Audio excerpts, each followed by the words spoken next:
if someone had such a deficiency, they would experience pain where perhaps you wouldn't expect it. And everything would be too intense, light too bright, noise too loud. And there could be a whole bunch of manifestations. Body pain, head pain. And I thought of conditions where this would fit. And again, the big three were migraine, fibromyalgia, and irritable bowel syndrome.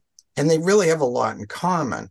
These are three conditions that are characterized by what's called hyperalgesia, which is medicalese for saying too much pain. None of them have any demonstrable tissue pathology. If you look at the tissues, they hurt, but you can't see anything that's wrong with them in terms of inflammatory response, etc. They tend to occur in the same individuals. They're all what are called diagnoses of exclusion, meaning that you go in with this complaint, you get a bunch of tests done, and when nothing shows up, they say you have one of these three conditions, or God forbid, all three.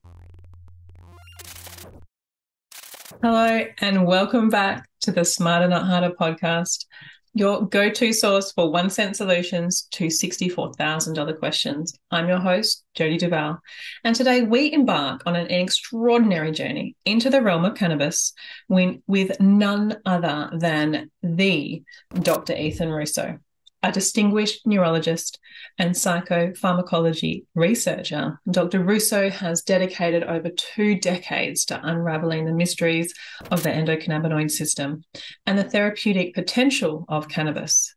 With a background as the Senior Medical Advisor to GW Pharmaceuticals and currently serving as the Director of Research and Development at the International Cannabis and Cannabinoids Institute, Dr. Russo's contributions have shaped the landscape of cannabis science.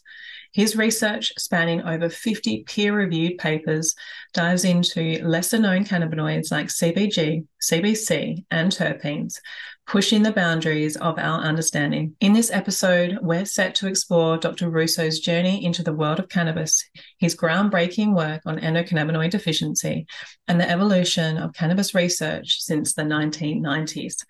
We'll touch on his recent insights into industry challenges, product quality, and the ever-evolving landscape of cannabis-based medicine. Get ready for an in-depth conversation with a true pioneer.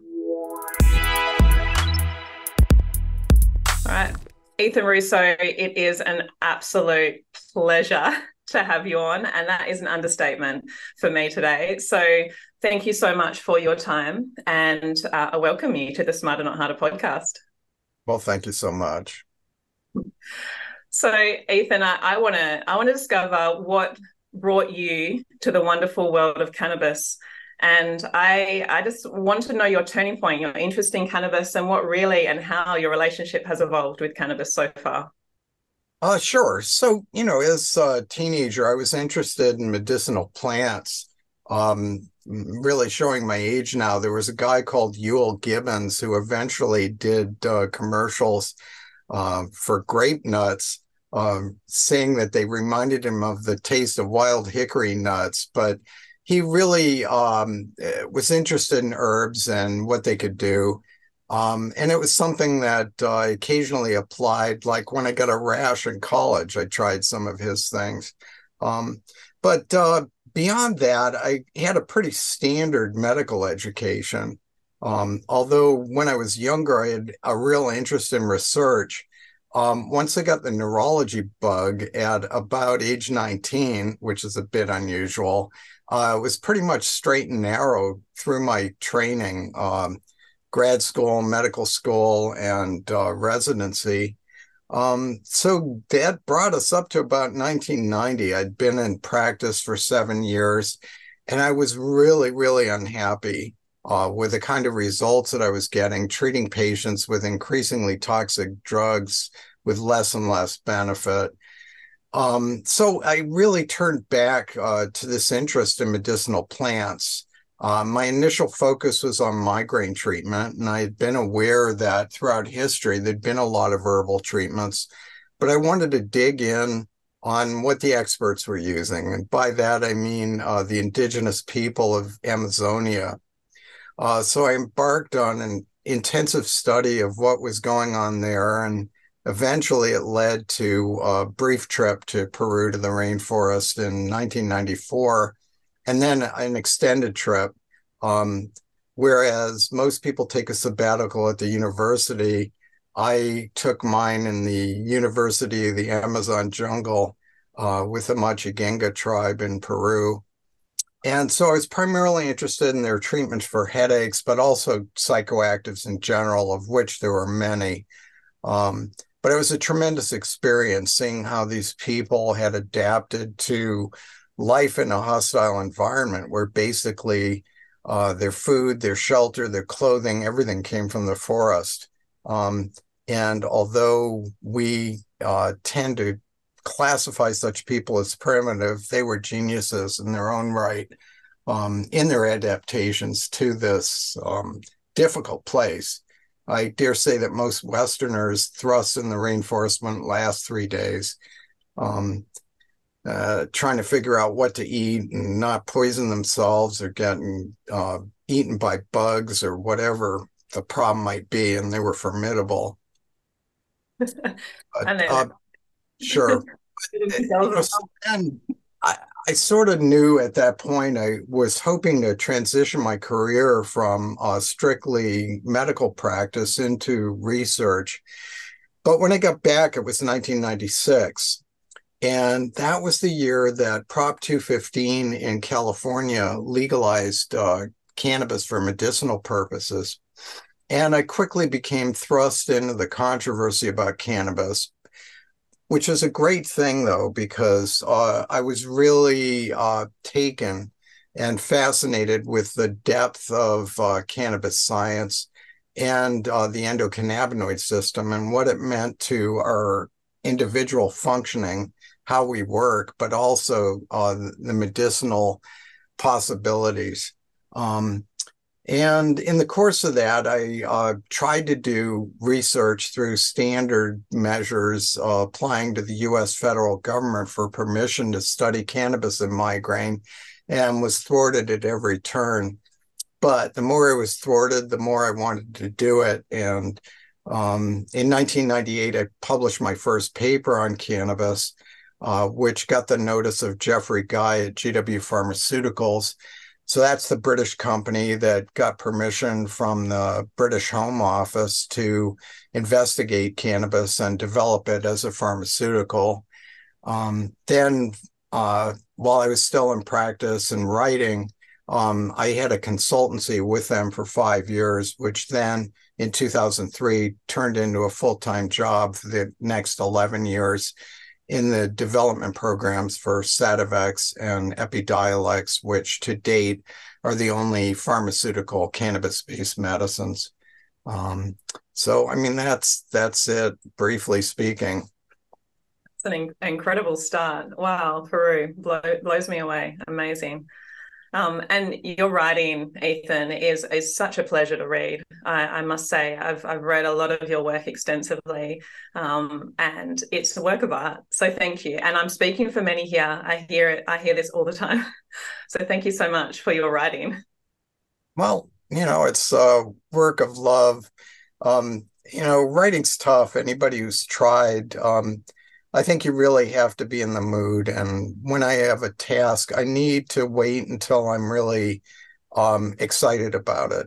The drudgery aspect you have to put aside and really take it on when the time is propitious and the feeling's right. Then it tends to flow, and invariably the quality is going to be a lot better. So if there are budding writers out there, that's the advice I'd offer. Absolutely. The passion will come through. So now your work with the endocannabinoid system, the clinical endocannabinoid deficiency, I really want to start here. Now, so back in 2008, I believe, we're starting to talk about this. And I want to ask firstly how it was received back then, and where are we now with this clinical endocannabinoid deficiency. I find this fascinating. It's obviously a system that reaches across most of the body, I would say, in most areas, bar a few. And this is an incredible area that I want you to run us through, and then we can dive into a little bit more about that after. Sure. Well, actually, it goes back a little further. I first wrote about this in a case history in 2001 on basically about a person who had migraine, fibromyalgia, and irritable bowel syndrome. And I surmised then that where cannabis helped, I surmised that all three of these things could be related and could be um, related to what I called a clinical endocannabinoid deficiency. So the reasoning behind it was the following. As a neurologist, I was quite aware that many of the things that neurology treats have to do with neurotransmitter deficiencies. So on a very simplistic level, when someone has dementia or Alzheimer's disease, they suffer from a dearth of acetylcholine, the memory molecule. In Parkinson's disease, we know there's an underactivity of dopamine. And although it's much more complicated than that, in depression, it's been related to a deficiency of serotonin. So given that the endocannabinoid system had been discovered, the question was, how would it be clinically manifest if someone had a deficiency of anandamide and 2-arachidonoglycerol, these endogenous molecules that resemble in their function THC? And among other things, if someone had such a deficiency, they would experience pain where perhaps you wouldn't expect it. Everything would be too intense, light too bright, noise too loud. And there could be a whole bunch of manifestations, body pain, head pain. And I thought of conditions where this would fit. And again, the big three were migraine, fibromyalgia, and irritable bowel syndrome. And they really have a lot in common. These are three conditions that are characterized by what's called hyperalgesia, which is medicalese for saying too much pain. None of them have any demonstrable tissue pathology. If you look at the tissues, they hurt, but you can't see anything that's wrong with them in terms of inflammatory response, etc. They tend to occur in the same individuals. They're all what are called diagnoses of exclusion, meaning that you go in with this complaint, you get a bunch of tests done, and when nothing shows up, they say you have one of these three conditions, or God forbid, all three. Now, they're all more common in women. They all have been, if somebody has all three, chances are it's a young woman who's going to be diagnosed by a male physician as having a psychosomatic disorder, or what more fancily is called somatization disorder. I don't think there is any such thing. It all comes down to biochemistry. And the, again, hypothesis was that folks that are so afflicted have a clinical endocannabinoid deficiency. But there are lots of other diseases that could fit. There are a few that will probably never be able to study or prove, like infantile colic. But certainly in the interim, since the first time I dealt with this in depth was in 2004. In 2016, I published a paper in follow-up, and I was able to show that there was a lot of support in the interim. But initially, this was funny. Doctors were skeptical of the concept, but I sure heard from a lot of patients who said, "Oh, you've got it," and this really resonated with a lot of people.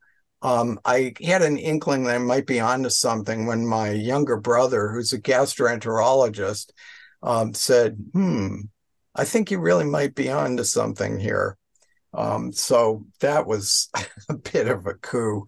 But I mean, I'll give a couple of examples that support the idea. One was a few years after the 2004 article, a group in Italy did a study I had suggested, but wouldn't be able to do in the States because of ethics committee problems. But the idea was to show deficiencies of the endocannabinoids in migraine. And they did this by doing lumbar punctures, spinal taps on, believe it or not just migraine people, but normal people, and showed this remarkable difference. The migraineurs having this deficiency of anandamide. So, I mean, that's objective evidence right there.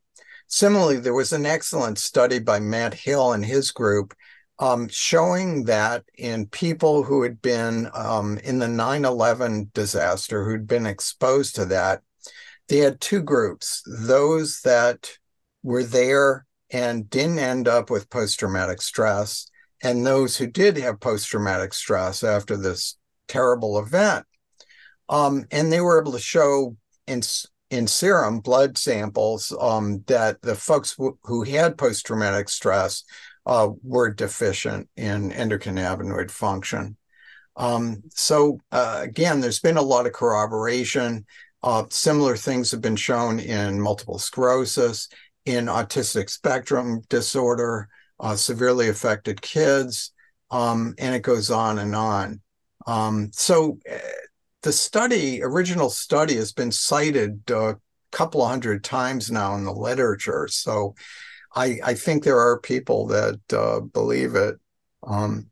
And I was hoping, my fondest hope was that this would offer legitimacy to the endocannabinoid system as a target for therapeutics, and also really take the pressure off people that were affected by this, who had been told by one ignorant doctor or another that it's all in your head.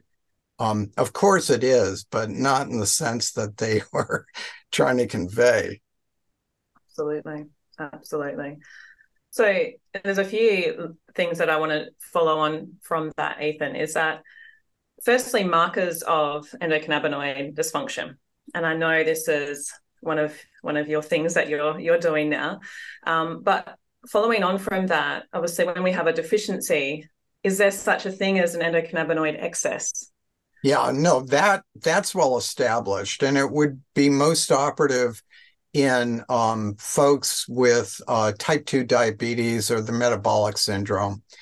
So that's an example where it's been demonstrated that there's too much endocannabinoid function, and it's manifest. It leads to a whole host of problems, including obesity, disturbances in lipid values, et cetera, and from there leads to all kinds of other problems related to blood pressure, risk of strokes, heart attacks, et cetera. So in treating it, one of the efforts was to try and knock down the endocannabinoid tone. And the drug that was initially approved in Europe for that was called rimonabant, previously known as SR14716A, by the Sanofi company. That's a sad story in every respect. A lot of us had warned the company and the medical community in general that, hey, this is a drug that it's too powerful. It's what's known as an inverse agonist. So it takes the endocannabinoid system as a whole and knocks the function down. So yeah, that would curb your appetite and you'd lose weight, but you would also likely be nauseated. You could develop new tumors. You could be more likely to have a seizure, become epileptic, and a number of these things happened. The main one that led to the drug's withdrawal was an increase in depression, anxiety, and suicidality. Now, as a result of this, and I would point out that was a synthetic. This was not something from cannabis. It was taking what we had learned from cannabis in the endocannabinoid system and trying to apply it in a synthetic drug that was way too encompassing in what it did. However, that set back the field many years. particularly in that particular area, but related to cannabinoids in general. We're still feeling this today, even though it's been like 15 years. Anyway, that's a long-winded answer to your Right. simple question. So just, for my clinical mind, obviously endocannabinoid deficiency in my small practice here, I've definitely seen correlations. And this is why I love how and why you write about this. But, so for those who are not aware, obviously you mentioned spinal fluid, but what other markers can we look at versus symptoms or exclusion for endocannabinoid dysfunction? Right. What are the that you're looking at the moment? Well, I wish I could say it were easy, but it's not. You can look at serum levels, but it's fraught with difficulties. First, serum levels may not reflect levels in the brain where most of the action is.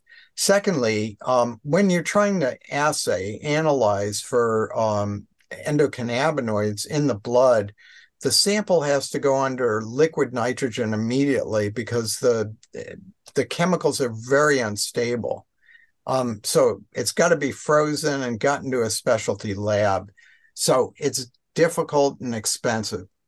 Right now, we don't have great imaging for endocannabinoid function, short of doing PET scans, positron emission tomography, which is not widely available and very expensive. I think it's like a couple $1,000 a study just to do it because it involves radioactive reagents. And so there are some studies that have been done in this respect, but it's not a simple blood test or other analogous kind of investigation to figure out what somebody's tone is. So we do it clinically. We know that there are things beyond drugs that affect endocannabinoid function. And, one of the things I like to emphasize is working on lifestyle factors before resorting to drugs. Mm-hmm. Yep, absolutely. And obviously, when we're talking about the deficiency state or low tone of the endocannabinoid system, obviously we're looking at lifestyle, as you said, but also cannabinoids, and that's one of the things. Obviously, you're using the treatment. Maybe we can explore that, and then I can go into the lesser known cannabinoids. Sure. So now I know you call CBG the mother of all cannabinoids. I did listen to your talk from CanMed in 23, start of the year here. And so there's a lot more minor or lesser known cannabinoids coming out onto the market and obviously being researched as well. Talk us through some of these exciting new or ones that haven't yet given the full fruition that they are deserved of. Yeah, well, cannabigerol or CBG is one of my favorites, and it's been really under investigated heretofore for a couple of reasons. One is, even though we call it the mother of all cannabinoids, normally in the plant, it doesn't stop there. Cannabis is sort of a high throughput factory for other cannabinoids, particularly THC and CBD, and they hog all the attention. But in 2005, Etienne de Meyer, who also worked at GW Pharmaceuticals, developed a line of cannabis plants through standard Mendelian breeding. This wasn't genetic modification. He did it the hard way. And he developed plants that stopped at CBG. They didn't have the enzymatic equipment to go on to the others. So all of a sudden, there was a plant where 100% of the cannabinoid content was CBG. Unfortunately, things stopped there. The company was otherwise occupied with doing other stuff. And here was I saying, look, this is really important stuff. I knew that CBG had great potential medicinally in a number of very different areas. One would be as an anti-anxiety agent. Additionally, it works as an antagonist on what's called the TRPM8 receptor, which is important in prostate cancer, some breast cancers, and is very specific there. In 2008, it was shown that CBG is remarkably potent as a drug to kill MRSA, methicillin-resistant Staph aureus.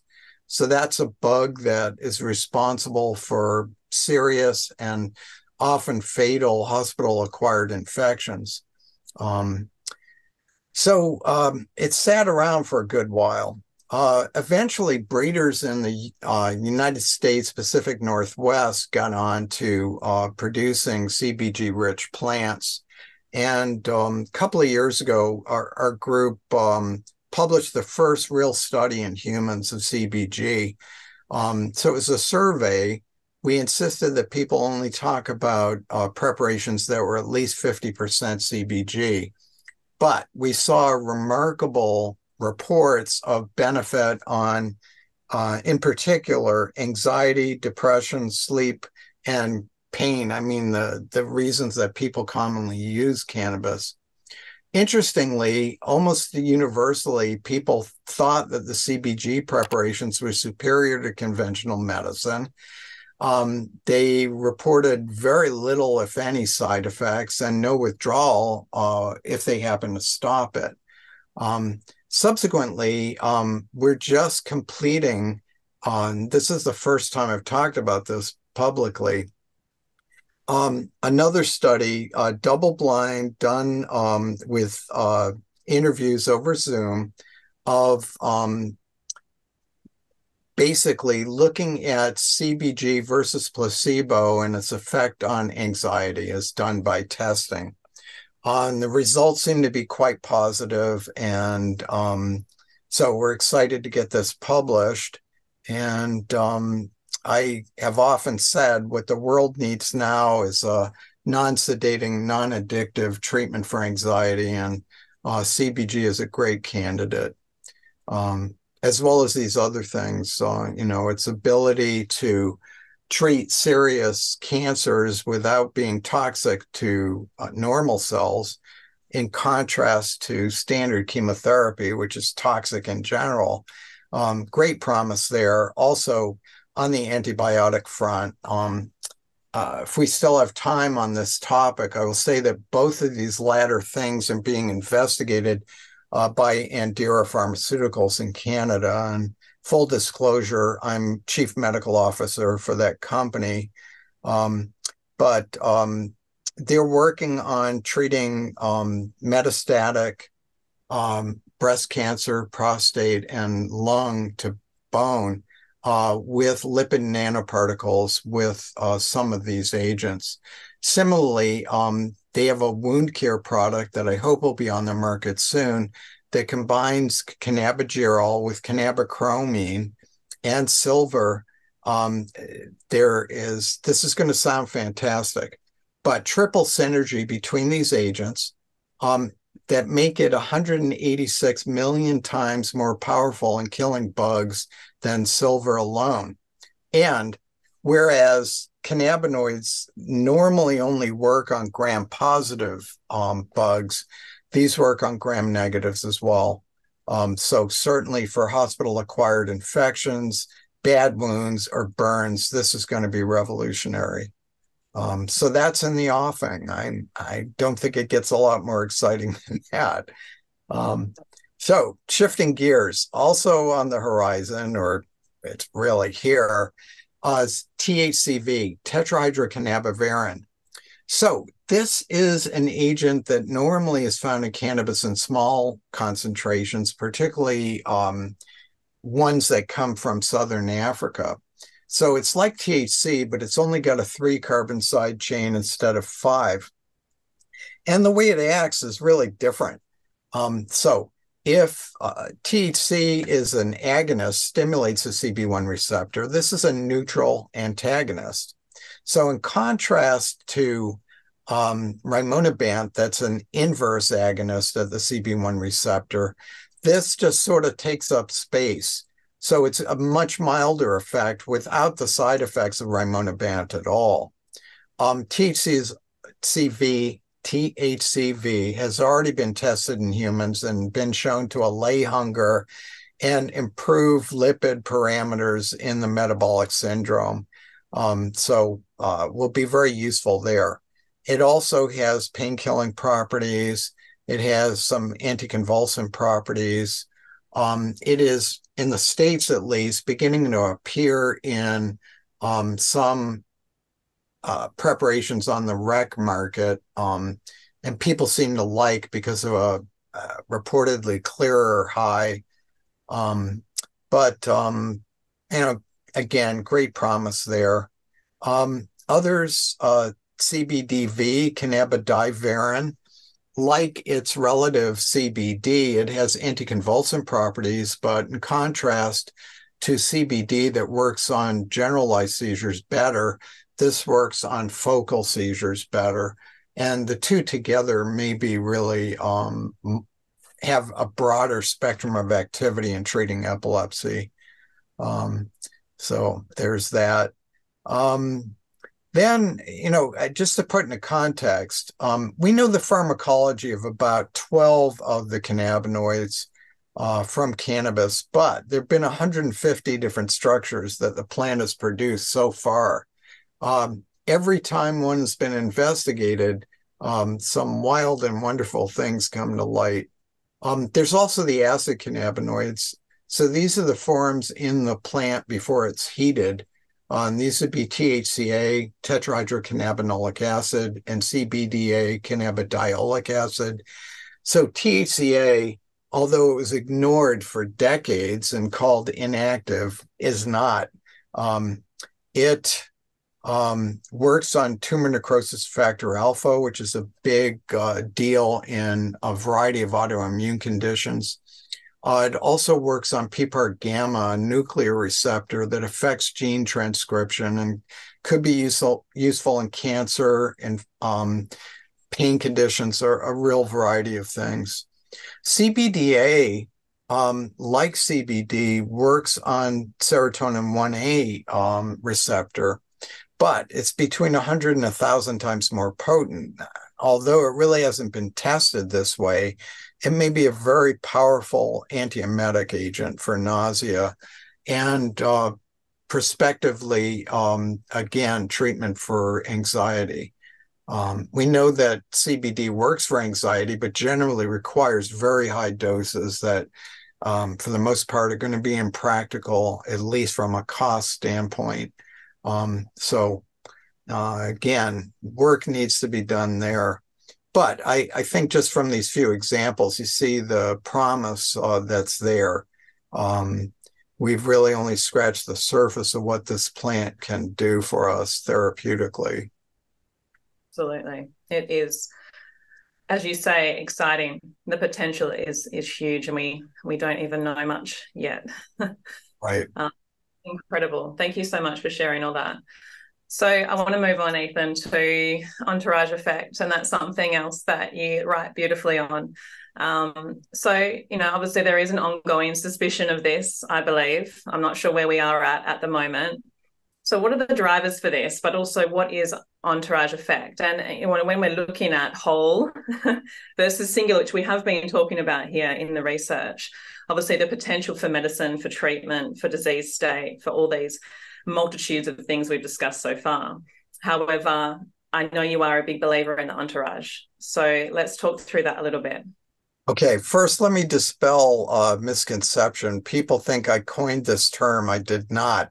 In 1998, Professors Mechoulam and Ben Shabbat described what they call the entourage effect in relation to endocannabinoids, so the cannabinoids within. And they noted that as in addition to anandamide and 2-arachidonyl glycerol, there were a bunch of related molecules that the body makes that seemingly are either inactive or don't do much on their own. But when they're around, they really potentiate the effects of the main players. So they called this the entourage effect.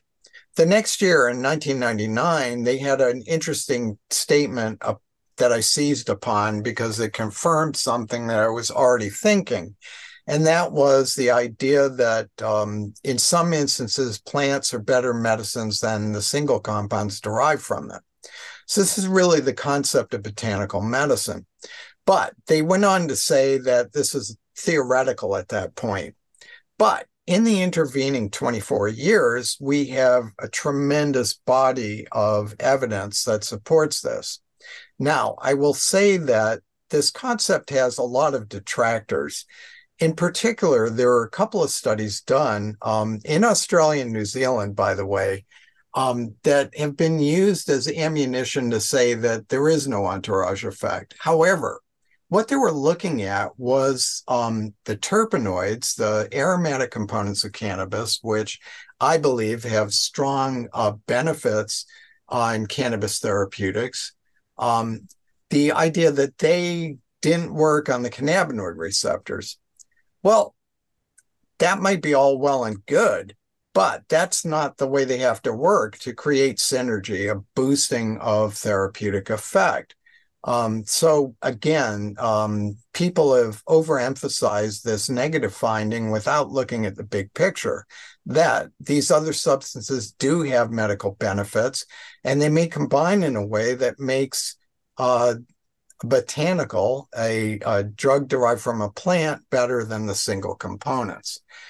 In my writing, I've given a lot of examples. Maybe we'll do one that's really pertinent. One of the early studies of Sativex in cancer pain looked at placebo versus a high THC extract versus the high THC extract with a high CBD extract, what currently is called Sativex. What happened was at the 2-week mark, treating hospice patients with intractable pain, not related to cancer, that was not responsive to opioid treatment. The placebo and high THC extract were about equivalent. They really didn't cause a big improvement. However, there was a 30% improvement with Sativex, the high THC and high CBD extract together. 30% improvement is considered highly significant to a pain patient. So the only difference was there was CBD in the Sativex as opposed to the high THC extract.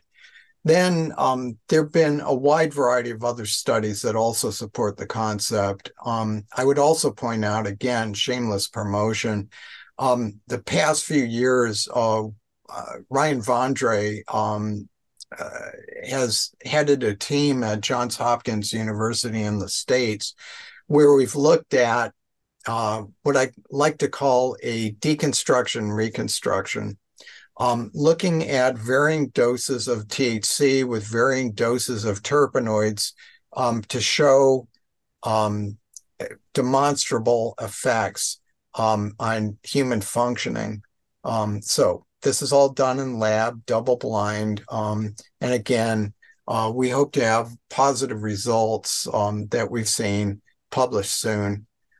So my complaint is, no amount of proof seems to be adequate for the detractors. So, at a certain point, they're trying to prove the negative, and we've already supplied the positive numerous times. I just don't know what's going to be sufficient for some of these folks. Anyway, in the end, it doesn't matter because people are buying cannabis-based preparations and they are using them to advantage. I can tell you that in our formulation work at Carito Science, we don't use single molecules. We try to have complex mixtures of cannabinoids and terpenoids, all with a rationale behind them to create better medicine. And the results have been very gratifying in terms of how they help people and are well tolerated. So yes, it can be done. One of the misconceptions about cannabis-based medicine is that it doesn't work if you're not high. I can tell you that the U.S. Food and Drug Administration considers being high a side effect. So we don't want that. I don't think it hurts, but it is not necessary to be high or intoxicated to have benefit on pain or other symptoms with a cannabis-based medicine. Mm. And I think that has been well proven. And all of what you've spoken of so far has said exactly that. No need to have that.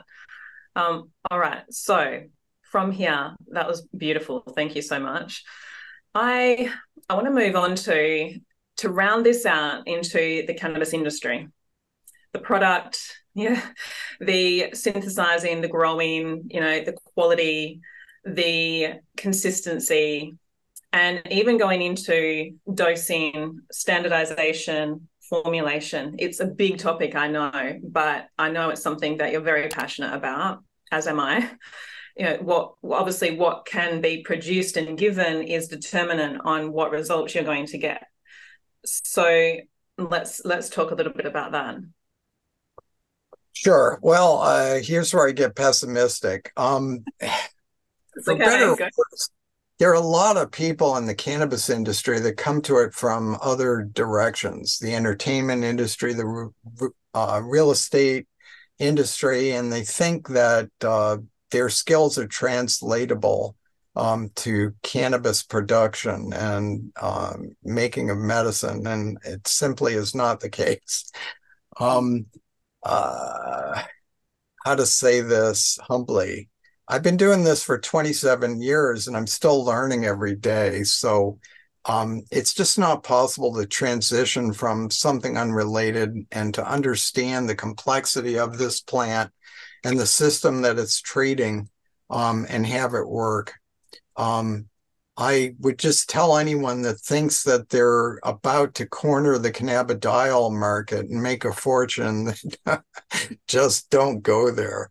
There's tons of the stuff around, so much that people are transmogrifying it into Delta 8 THC and other synthetics that really, with horrible quality control and potential toxicities. I'm a purist at heart. As much as possible, we like to stick to the plant in its natural state. Again, using selective breeding without genetic modification. But to grow this and make a medicine from it is really a tough business. It's easy to grow cannabis. It's very difficult to grow cannabis properly. Anyway, I mean, we could go on from here. It's a topic for hours in itself. Such a complex, as you say, plant medicine, as well as the way that it interacts with the environment, from what I have read. So it's a very, very hard plant to get right, I believe. Yeah. Sure. So, I mean, ideally, we'd love to grow it in the ground with regenerative agriculture. There is strong anecdotal evidence that when cannabis is grown in soil, supplying all that it really needs, that it produces a real diversity of components. So you won't just see THC and or CBD. You'll see a significant amounts of multiple cannabinoids and many terpenoids. And when people use this material, they tend to find it not only extremely tolerable, but very helpful for whatever they're treating. Again, how things are made from there, the techniques used to extract the medicine and produce it or increase the scale of production, all gets very complicated.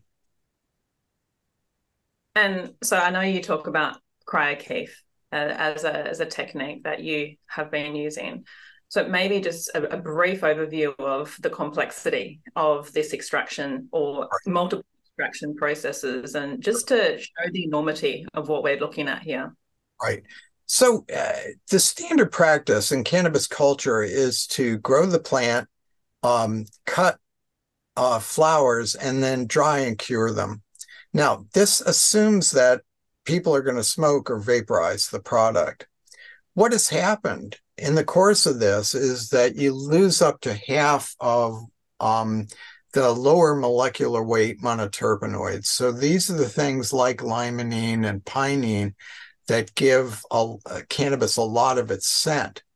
But it's not just about smell. These are both ingredients that have pronounced effects on our bodies and for good. Alpha pinene reduces short-term memory impairment from THC. Limonene is a powerful antidepressant. Those are things that you typically want in your cannabis preparation. So the idea was, why not preserve these? And the way to do that is cut the flowers and immediately subject them to very low temperature with dry ice, solid CO2. And then the real medicinal part of the flowers is not the whole flower. It rather is what are called glandular trichomes. So these are things like a golf ball on a tee. You don't need the tee. You don't need the scaffold beneath it. You need the golf ball. And that's where the cannabinoids and terpenoids are produced.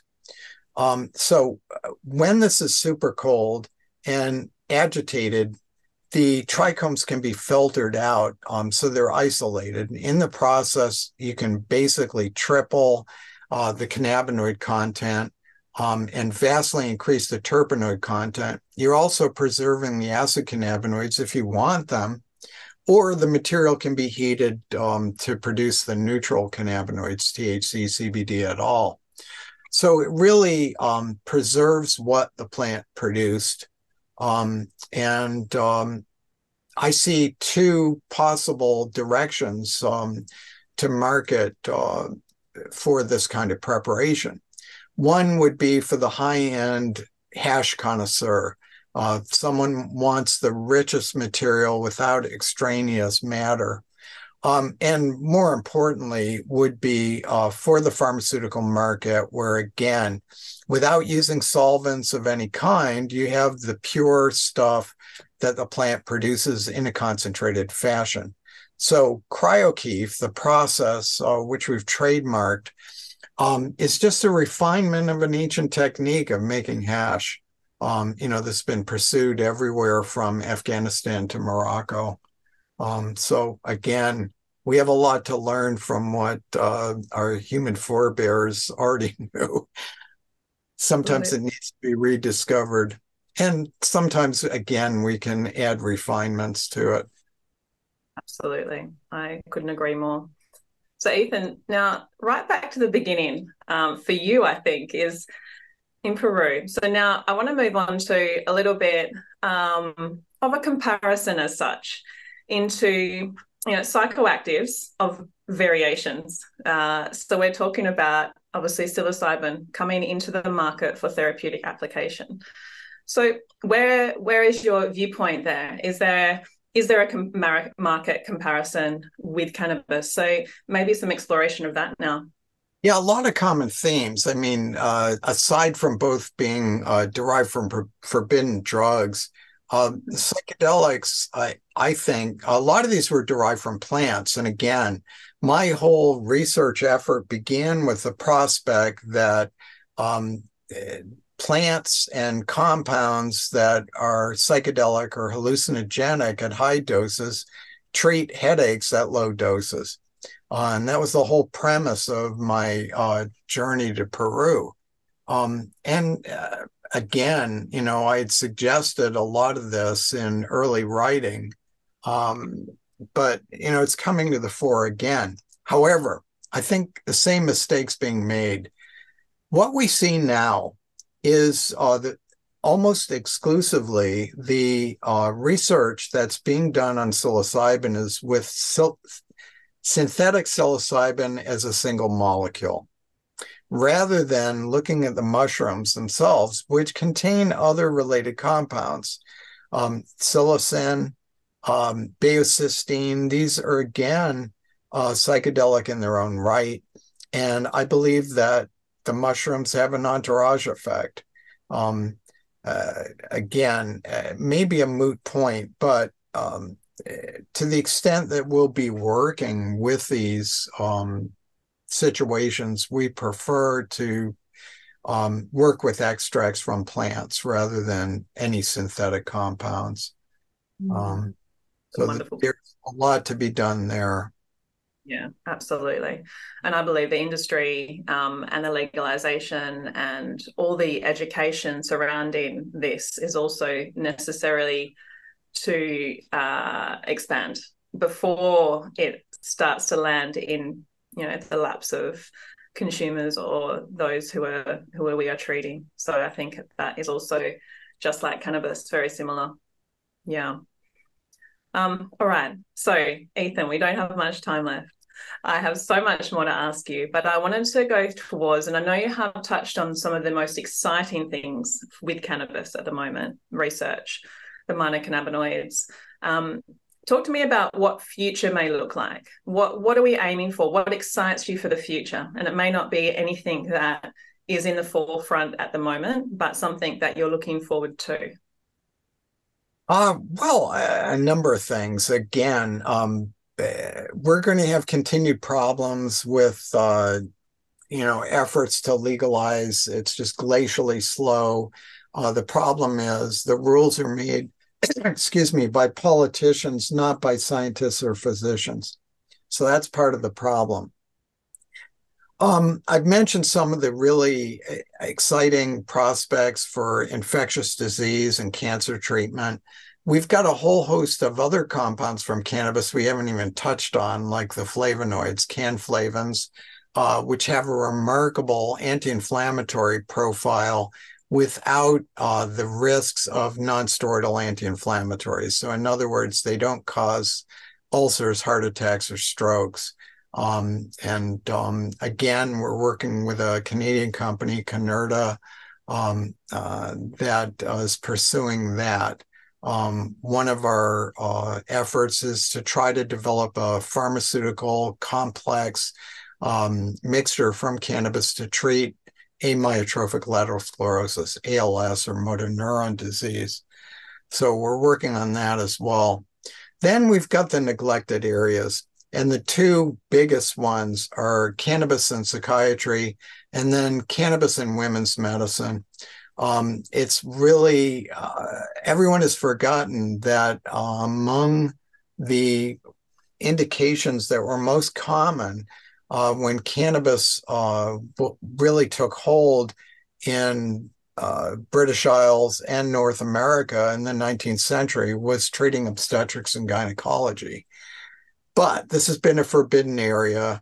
There's still this myth that cannabis would be dangerous to women of childbearing age. But we know that it doesn't cause birth defects. There have been some studies claiming to show low birth weight in women who use it by smoking, but these invariably have been poorly controlled for other factors such as alcohol use, tobacco use, etc. Whereas we know in Rastafarian women smoking spliffs with huge amounts of THC that their children were not only normal, but advanced in their development. So Wow. Dr. Russo did not say that it's fine for women to smoke cannabis in pregnancy. However, what I am trying to say is in treating serious disorders like hyperemesis gravidarum, a severe form of morning sickness, cannabis can be life-saving, and it doesn't need to be used all the time. It can be used episodically, and there'll be no risk to the fetus whatsoever. It has pained me. I first wrote about cannabis and OBGYN back in 2002, and almost nothing has happened. So we hope to change that, and we're currently in discussions with a company that is interested in just that, getting cannabis into women's medicine. So not just hyperemesis gravidarum, but also endometriosis, menopausal associated symptoms. To me, it's just a crying shame that this hasn't been previously addressed. Yeah, I was reading on multiple delivery methods for endometriosis just recently because I have multiple clients with that, and it's a horrible thing. And the pain management is extensive in the pharmaceutical realm. Why can't we go towards something that has a much better outcome, such as cannabis? But Ethan, is it more a ethical issue with research with women? People claim that, but it's not justifiable on a scientific basis. So yeah, caution is always advisable, but it should not prevent the research and clinical trials from happening. Um, Particularly with endometriosis, it's a complex disorder. On the one hand is the pain. Yes, we can treat pain and spasm very effectively with THC, but additionally, um, uh, although it's not cancer, endometriosis has cancer-like properties in its ability to metastasize outside the uterus and affect the intestines or anything in the abdomen. We know that cannabidiol, mediated through what's called GPR 118, I think it is, has the ability to prevent this kind of spread of endometrial tissue. Um, and just dealing with all the associated symptoms, I think we can do that in one cannabis-based preparation. It will not be a single molecule, it will be a botanical, but in context, prior to the last 75 years, basically all medicine was from plants, and we're still here. Um, some of it worked. And again, my friends in Peru in the rainforest, all their medicine, with a few exceptions, comes from the forest, and they have not only survived but thrived in most instances. Absolutely, absolutely. Now you're talking to a botanist. I have herbal medicine dispensary here, so I love all of the medicines associated with that. So no, it's absolutely 100% true. Thank you so much, Ethan. So I have one final question, and this can be taken two different ways, whichever way you want to take this. So we ask this to everyone who comes on, and we ask that you have three things that you live by to make your life smarter, not harder, or to optimize the endocannabinoid system to make it smarter, not harder. So you can take either direction here. Well, yeah, I'm going to take the second one because it's easier. The first one requires a lot of thought for which I wasn't prepared. Okay. So, yeah, I alluded to this earlier. What can one do to enhance your endocannabinoid system? So first is diet. This should be an anti-inflammatory diet, probably akin to the Mediterranean diet. So a lot of fruit and vegetables, olive oil, um, avoiding fried food, trans fats, all the stuff that would be indicative of a North American diet, which is bad. A lot of fermented foods, sprouted seeds, um, these kinds of things.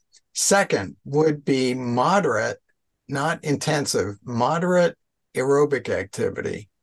There is a sweet spot, which would be about 70% of someone's peak heart rate, whatever that is for age, where if you're in that zone, it's proven to boost endocannabinoid levels. And then the third one's really tickles me, and that is that singing boosts endocannabinoid levels. So I sang before this session today. So to wake me up a little bit and put me in a better frame of mind. Incredible. Definitely the flow state and playing music. And we had a little quick chat about musical instruments just before, and it's a beautiful way to give that flow state. But now I know the endocannabinoid system too. So there we go. One and the same. I really, really appreciate your time today. Dr. Ethan Russo, it's been an absolute pleasure. And thank you so much for sharing here, but also all the work that you are doing. And it's from me and all the others I can say who are listening to this, and most people in the world, for your efforts with cannabis and bringing it to such the enormity that it deserves. So thank you. My pleasure. So until next time, thank you so much for coming on. Thank you for listening, and a heartfelt thank you to Dr. Ethan Russo for sharing his invaluable insights on cannabis, the endocannabinoid system, and the future of research and medicine. And if today's discussion has left you as intrigued as it has us, don't forget to leave us a 5-star review on your preferred podcast platform. Your support fuels our mission to bring knowledge to curious minds like yours. Stay tuned for more enlightening conversations on the Smarter Not Harder podcast. Until next time, stay curious.